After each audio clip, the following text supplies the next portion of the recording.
Tenemos el gusto de recibir esta noche en Odisea al profesor Luis Alberto Romero, un gran historiador, un gran analista de la Argentina.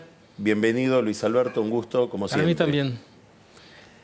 Para empezar, me gustaría que veas este videíto, a ver qué nos inspira. Señor director, don Roberto. Dotado de aire acondicionado regulable, permite el viaje a cubierto del molesto polvo con las ventanillas herméticamente cerradas. Sus asientos son reclinables y giratorios. Posee servicio radial individual y cuidada selección de música.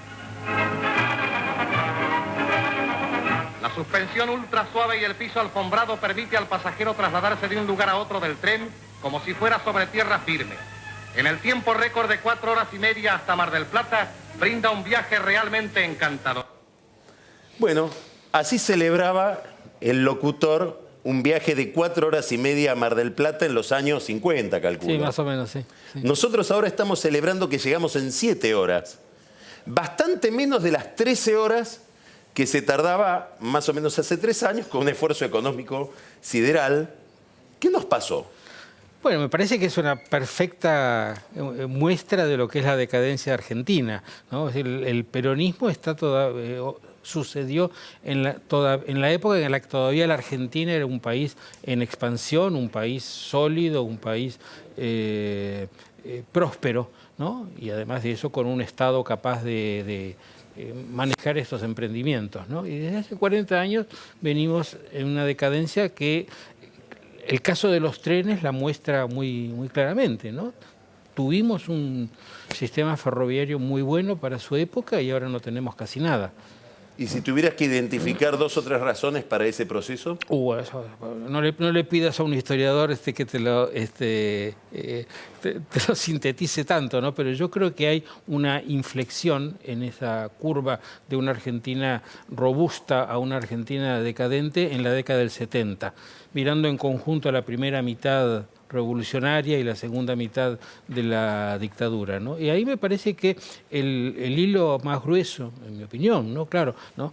Tiene que ver con el Estado, ¿no? Con que en la década del 70 se derrumba la posibilidad de que el Estado sea siendo el músculo activo de la Argentina y la solución que le encontramos a ese y a otros males fue desarmar el Estado, ¿no? Y esto de desarmar el Estado ha sido, yo te diría, casi como una política de Estado, ¿no? Porque distintos gobiernos con distintas intenciones y diciendo cosas muy diferentes, todos contribuyeron a estropear la administración, estropear las agencias, retirar al Estado de lugares donde no podía ser retirado, ¿no? Y creo que hemos llegado al punto culminante de esto con el kirchnerismo. Creo que el kirchnerismo es como la culminación de esta larga historia de destrucción del Estado que ahora debería revertirse. Esto es el programa para la Argentina, ¿no? Ahora, lo que estás planteando, para lo que es el discurso corriente, casi te diría el sentido común, es una enorme contradicción, una enorme paradoja, porque si uno hiciera una encuesta, la apoteosis del Estado habría llegado con el kirchnerismo y lo que viene a hacer Cambiemos y Macri es justamente a desestatizar.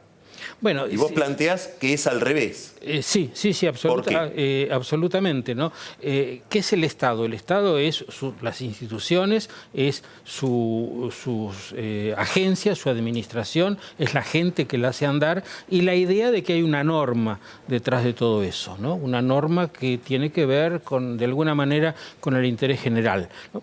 El kirchnerismo fue un grupo, el grupo más audaz del conjunto de grupos que otras veces hicieron eso, que se apropió del Estado. Es un equipo venido de la política y lo usó para lo que leemos todos los días en los diarios, para chupar y juntar en algún lado, ¿no? Y lo que quedaba del Estado, que era la institucionalidad, la división de poderes, algunas agencias que funcionaban bien, una a una fueron destruidas por el kirchnerismo, ¿no? Así que con un discurso muy estatista creo que terminaron de deshacer lo que había, ¿no? Que eso es lo que el gobierno sintetizó en ese documento, el Estado del Estado, ¿no? Ahí quedó muy bien dicho eso. otras transformaciones que estamos viendo, de más corto plazo, de más corta duración, ¿cómo ves la reconfiguración que parece haber hoy en la vida de los partidos en la Argentina, en el diseño de los partidos que dominaron la política durante tanto tiempo? El 2001 parece haber traído una crisis al radicalismo que, bueno, ahora está subsumido, no sabemos muy bien de qué manera, me gustaría escucharte sobre eso en Cambiemos. Y ahora parece haber una crisis en el peronismo, por lo menos una crisis de liderazgo. Siempre en el peronismo que no esté claro quién es el líder es más traumático que en otras comunidades, digamos.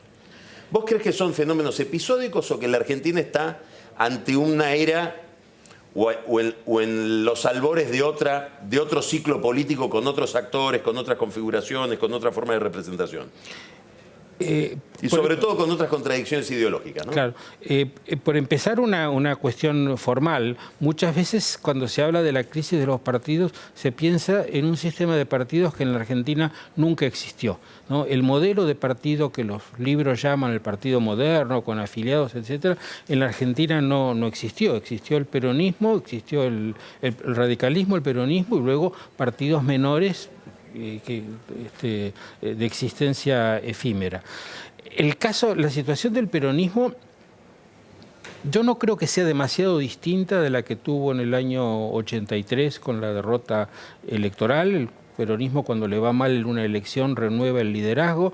Parece que se desarma, pero finalmente hay una gran vocación para seguir a un líder. En cuanto lo encuentren, lo van a seguir, ¿no? Creo que ahora están con el problema de Cristina, que estorba en esa renovación, pero estoy seguro de que se va a rearmar un poco más republicano, un poco menos republicano, pero no creo que haya un gran cambio en la historia del peronismo, ¿no?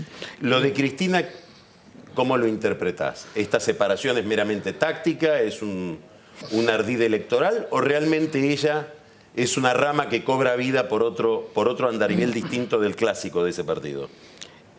Bueno, lo de cobra vida es, digamos, lo que menos me suena de tus frases es lo que cobra vida, ¿no es cierto? Porque más bien me parece que es como el último gran esfuerzo que hace para mantenerse vigente y para utilizar el capital que le queda, que claramente es un capital que se va deteriorando. No sé si se notará en esta elección o en la próxima, pero ella no puede sostener desde el llano. Primero desde el llano, porque nunca lo hicieron desde el llano, ¿cierto? Pero menos ahora un liderazgo que ahora se ha limitado a la provincia de Buenos Aires, ¿no? Bueno, ahí sigue siendo importante, pero me parece que no es algo que vaya a sobrevivir. Y detrás de Cristina, ¿quiénes están? Están los mismos que van a estar detrás del próximo líder, ¿no? Salvo algunos grupos de estos que ella recolecta que son un poco marginales, pero todos los intendentes están esperando alguien que los lleve a la victoria. No veo nada muy distinto, ¿no?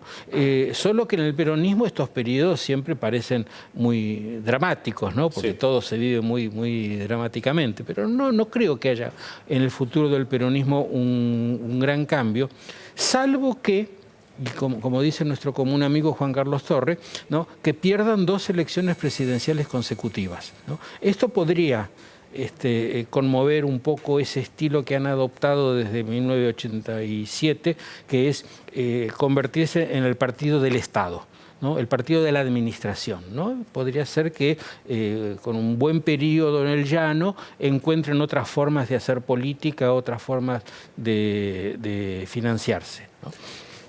¿Esa permanencia en el llano es más importante para ese proceso que aparezca un líder derrotando a Cristina dentro de ese partido? Te lo pregunto por lo siguiente, porque es una pregunta incluida dentro de otra más general.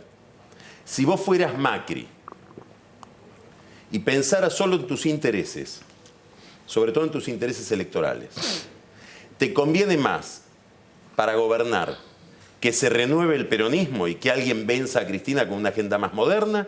¿O te conviene que ese partido quede bloqueado en una especie de renovación nunca concluida y que sea Cristina la que siga protagonizando un tiempo más la jefatura, o al menos que sea la figura central? Bueno, las dos cosas, ¿no? En lo inmediato, Macri tiene mucha necesidad de repetir el éxito electoral. Esta elección es muy importante para marcar una tendencia, y de modo que aquí entiendo que les convenga, ¿no? pero en el largo plazo indudablemente les conviene, necesitan tener una alternativa, iba a decir una minoría, pero puede hasta que sea una mayoría razonable con la cual hacer acuerdos que son los únicos que le van a permitir hacer una política de transformación, porque con los enrayés, con los rabiosos de Cristina no hay forma de hacer una reforma fiscal ni cualquier otra cosa seria. De modo que hay un choque entre lo que le conviene hoy, ¿no? Y la política de largo plazo, que es muy propio de este sistema de tener elecciones cada 2 años, ¿no? Que es muy complicado para un gobernante. Vos decías, Cristina quedó limitada o reducida a la provincia de Buenos Aires. ¿Eso es un fenómeno que tiene que ver con su retracción, con su repliegue, o es porque la política argentina se ha conurbanizado y ha encontrado un centro de gravedad demasiado determinante, no diría en la provincia de Buenos Aires, pero sí en el área metropolitana? Yo creo que ahí, en el Gran Buenos Aires, todavía mantiene bastante de su vieja red y todavía es una carta ganadora. No creo que sea una decisión estratégica de ella, es lo que le quedaba, ¿no? Si ganara en la provincia de Buenos Aires, todo esto que decimos hay que volver a pensarlo, porque no hay nada cerrado con los peronistas, ¿no? Lo único claro es que necesitan a alguien que gane, ¿no? Y si es Cristina otra vez, bueno, se amoldarán, ¿no? Pero sabemos que para ella es mucho más difícil que para cualquier otro volver a articular todas las ramas del peronismo desde fuera del gobierno. Este punto es bastante importante porque si vos pensás en casi todas las fórmulas políticas fuertes en la Argentina desde Irigoyen en adelante, el estar en el gobierno ha sido decisivo para mantenerlas, ¿no? El general Justo, sin votos, armó una fórmula política estable porque era el presidente, ¿no? Y era el partido del presidente. Bueno, Macri presidente probablemente se potencia mucho respecto de lo que fue Macri competidor desde el llano. Ahora tenés un peronismo que no está en la nación y tampoco en la provincia. Tal vez por eso se explica el amor que ella redescubrió hacia los intendentes, que hasta hace 6 meses los detestaba. Ahora, la provincia de Buenos Aires que vos estás describiendo, o el escenario en el que ella funciona, es una provincia que por segunda vez en la historia la ha perdido el peronismo. Sí. Y aparece un fenómeno como Vidal. De nuevo, ¿a vos te parece que eso es episódico o estamos en presencia de un movimiento más profundo que tiene que ver con la sociedad, con el electorado, no solamente con el azar de que votamos contra la Morsa o votamos a favor de la Morsa, bueno, de una casualidad? ¿Vos te parece que en la provincia de Buenos Aires está pasando algo significativo desde el punto de vista del ciclo histórico? En realidad la provincia de Buenos Aires, si bien, entre las últimas elecciones y lo que se vislumbra ahora, no ha cambiado tanto, ¿no? Sigue habiendo tres posibilidades y las cosas van inclinándose más hacia un lado o más hacia el otro. Por supuesto que finalmente ganar cambia mucho la perspectiva del futuro, ¿no? Pero todavía está a media agua esto, ¿no? Ahora, por otro lado, la provincia de Buenos Aires es tan complicada que yo no me animo a resumirla en una frase, ¿no? Descartemos todo lo que no es el conurbano, que es un mundo distinto, ¿no? En el conurbano, esto del liderazgo personal que Perón Evita, la gente con el retrato de Evita y poniéndole velas durante 20 años después de que se murió, esto no funciona con Cristina, en absoluto, según lo que yo oigo, ¿no? Lo que funciona acá son el sistema de redes que arrancan con el referente barrial y siguen con el referente político que le toca al barrio y terminan en un concejal y de ahí al intendente, ¿no? Eso es lo que perdura, ¿no? Yo pienso que esas redes finalmente pueden ser cristinistas, randacistas o irse con María Eugenia Vidal perfectamente, ¿no? Pero en este momento todavía Cristina es una alternativa mejor para los que manejan estas redes. Acabas de decir algo muy interesante porque nos lleva a pensar en qué es Cambiemos. ¿Cómo ves vos Cambiemos, que es un experimento que está en transición, digamos, desde que se fundó hasta ahora? No está muy claro qué sea. Si es una alianza, una especie de unión transitoria de empresas para competir en una elección, si es el intento de el PRO, el radicalismo, Carrió, de lograr una nueva entidad política, como si fuera, qué sé yo, el radicalismo de fin del siglo XIX o principio del siglo XX, digamos, que subsumía entidades anteriores, o es una estrategia para que el PRO pueda quedarse con el electorado radical o con la sociología radical. ¿Vos qué estás viendo en este experimento nuevo, muy generado desde el Estado, ¿no? Como vos decías? Sí. Una cosa que todavía está presente es nos une el espanto, ¿no? Esto es fuerte todavía, ¿no? O sea, básicamente Cambiemos es antikirchnerismo. Es antikirchnerismo, ¿no? Y esto explica por qué el radicalismo, que tiene tantos motivos para desconfiar del PRO y tantas cosas que no le gustan, de todos modos prefiere estar con él, ¿no? Y mucho más claramente en el caso de Carrió, porque Carrió está sacrificando una cantidad de cosas que para ella siempre fueron muy importantes en aras de mantener la unión, ¿no? Ahora, el Cambiemos, el PRO que ha llegado al gobierno, es bastante distinto del PRO de la ciudad de Buenos Aires. ¿Por qué? ¿No? Porque está haciendo con mucha razón, ¿no es cierto? Se está abriendo a muchas otras cosas que no encajan en la estética, digamos, y en el modo de ser del PRO antiguo, ¿no?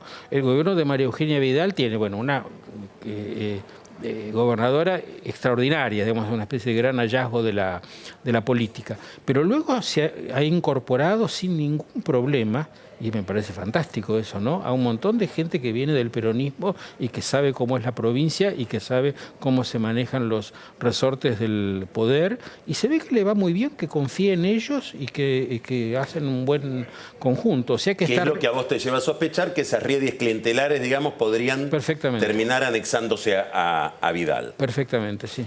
Ahora, vos estás diciendo algo que me parece muy importante, y es que para mucha gente, pero sobre todo para la izquierda, y ni que hablar para el kirchnerismo, si yo tomo lo que vos decís y lo miro desde esa plataforma, hay un enorme malentendido de ver al PRO y mucho más a Cambiemos como un experimento neoliberal, una especie de nueva UCD.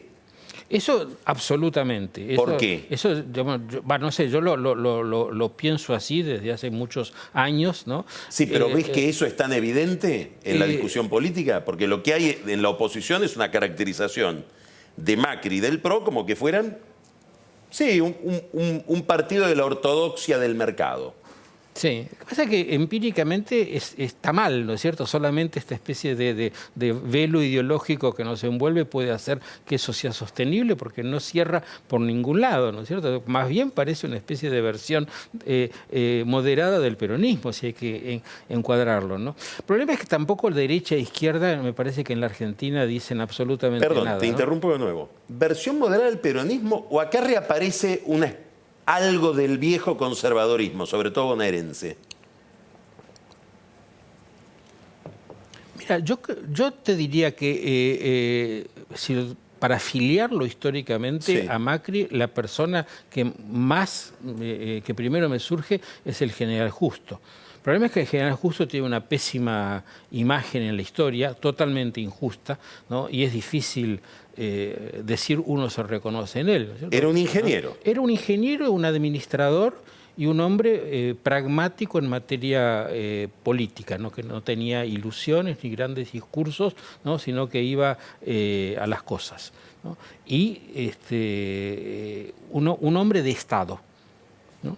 Yo creo que el Estado es muy importante en la Argentina, que queremos reconstruir, porque hay que reconstruir las instituciones, la administración, la capacidad de gestión, ¿no? Aún con una perspectiva de mercado es imprescindible que el Estado... No hay mercado sin Estado, digamos, ¿no?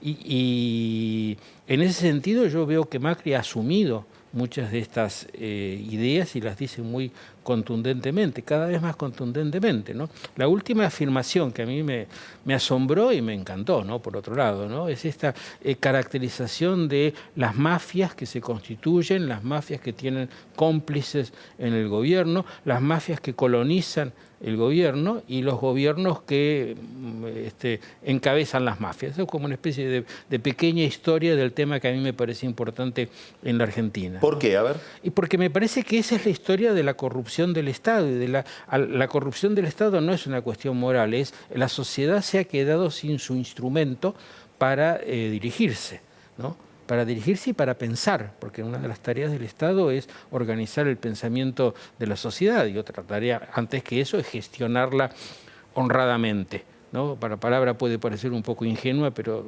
dice mucho en la Argentina, ¿no? Y en realidad lo que tenemos es un Estado que ha sido... ¿Honradamente te parece ingenuo? Me parece que es...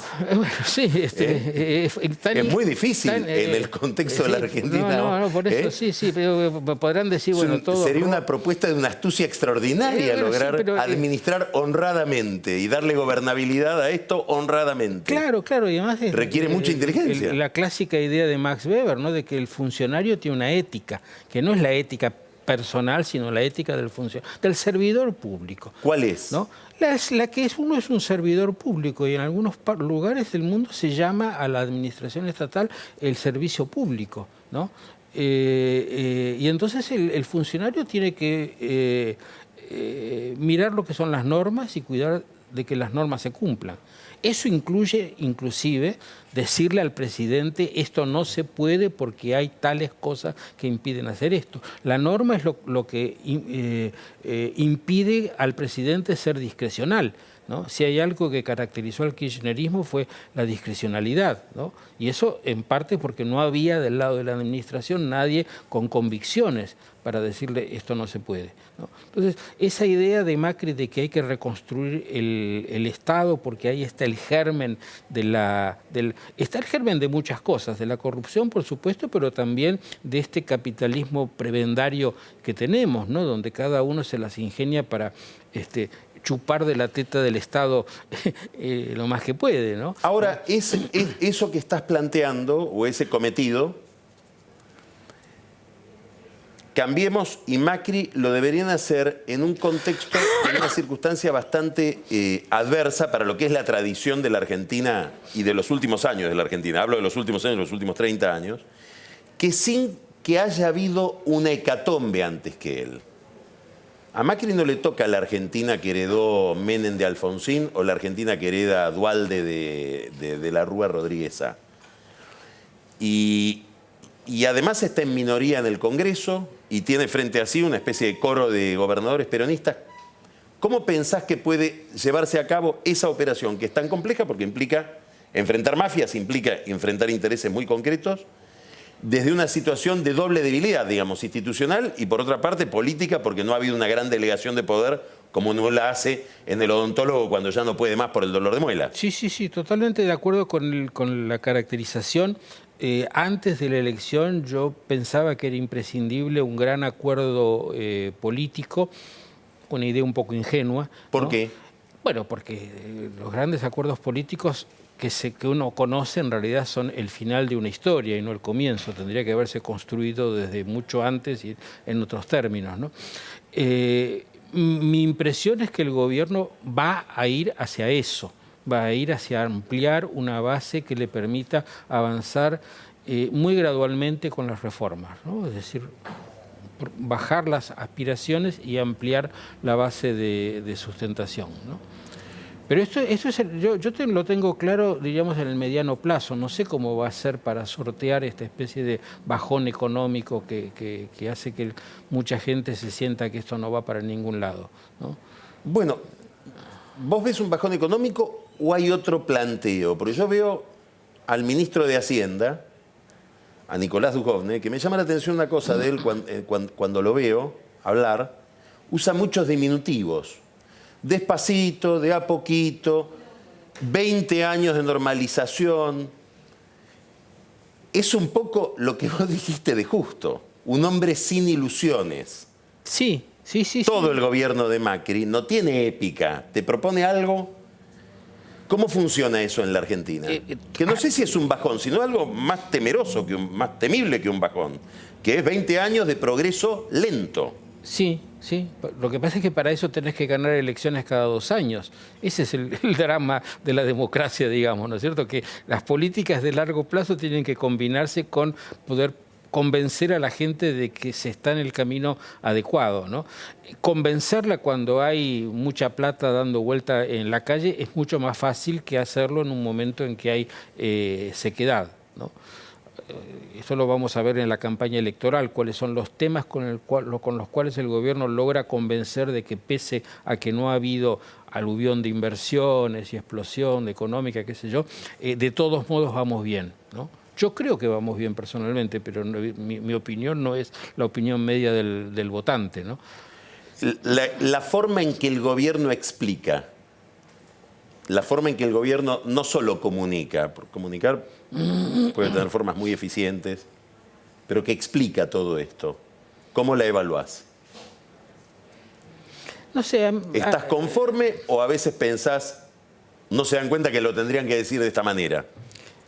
A ver, yo te diré, lo primero que pienso es, yo no puedo, no tengo autoridad para criticar a un tipo que está al frente de una cosa tan complicada y decirle sentadito acá hablando con vos, vos tendrías que hacer las cosas así. Porque no tengo ni la 20ª parte de la información que hay que tener para saber cómo hacen las cosas, ¿no?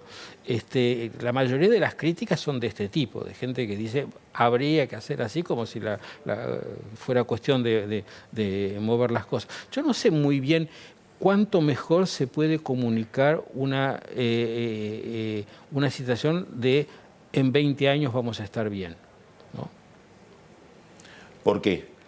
Porque yo no voy a, en mi caso particular y en el de muchos otros no lo vamos a ver, y para los que sí lo van a ver, la pregunta es qué hacemos durante estos 20 años, sobre todo con la experiencia de que otros gobiernos de algún modo se las arreglaron para repartir plata. Yo sé que todo eso eran castillos en el aire, pero la plata estaba, ¿no? Me gustaría volver a un tema. ¿Por qué no describís cómo era la Argentina de Justo? La Argentina de Justo ya empezaba a ser un poco complicada, porque en realidad el ciclo espectacular de la Argentina llegó más o menos hasta la Primera Guerra Mundial o hasta la década del 30, ¿no? Fue el ciclo de gran expansión de la economía exportadora, que fue la que dinamizó todo, dinamizó la industria, la construcción, la educación, ¿no? En la década del 30 esa disponibilidad de recursos es mucho menor.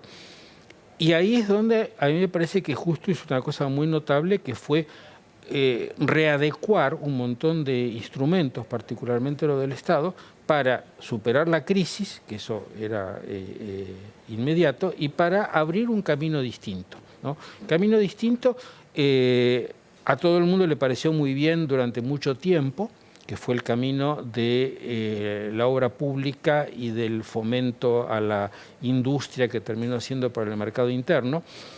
En las últimas 2 o 3 décadas ha venido la moda intelectual contraria, de decir, ahí la Argentina se equivocó porque empezó a proteger una economía ineficiente y a aislarse del mundo. Yo no sé si esta idea, que fue la que el peronismo consolidó, el peronismo tomó una de las herencias de Justo, estaba en los planes de Justo, ¿no? Me parece que su perspectiva incluía combinar como ellos llamaban la gran rueda del comercio exterior con ruedas menores que internamente la ayudaran, ¿no? Todo eso significa que había un montón de gente que desde el Estado estaba pensando con una proyección grande. Acá veíamos una foto de Frondizi, que creo que sería la otra persona de quien se puede decir esto, ¿no? Entonces la cosa meritoria de Justo es haber pensado en el largo plazo, ¿no? Y haber encontrado la manera de instrumentarlo. ¿no? En un contexto de escasez y anticíclico, Exactamente. que es muy parecido al que vive hoy la Argentina. Exactamente, ¿no? Y en ese momento él pudo hacer reformas muy importantes, ¿no? Todo lo que tiene que ver con la intervención del Estado en la economía, ¿no?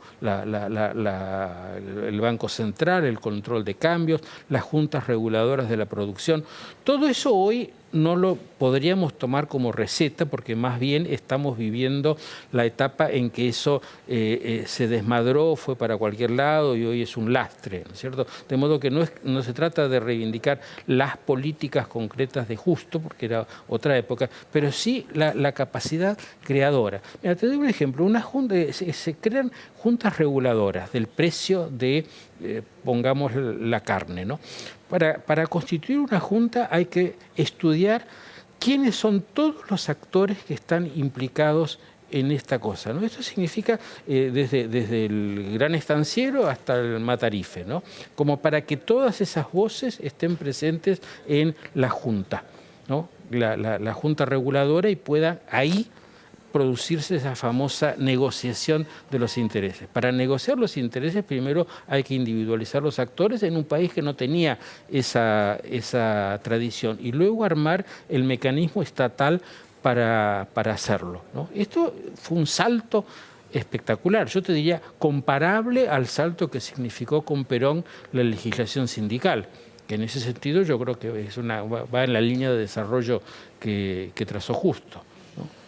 Interesantísimo, Luis Alberto. Esa imaginación es la que necesitamos con este gobierno. Sí, y además se está planteando la idea del acuerdo político en el fondo, ¿no? Ah, absolutamente. Para administrar la economía. Sí, absolutamente. Bueno, interesantísimo, nos has llenado de ideas, te agradezco mucho esta participación. Bueno, muchas gracias a vos, siempre es divertido venir acá. Muchas gracias. Seguimos con Odisea.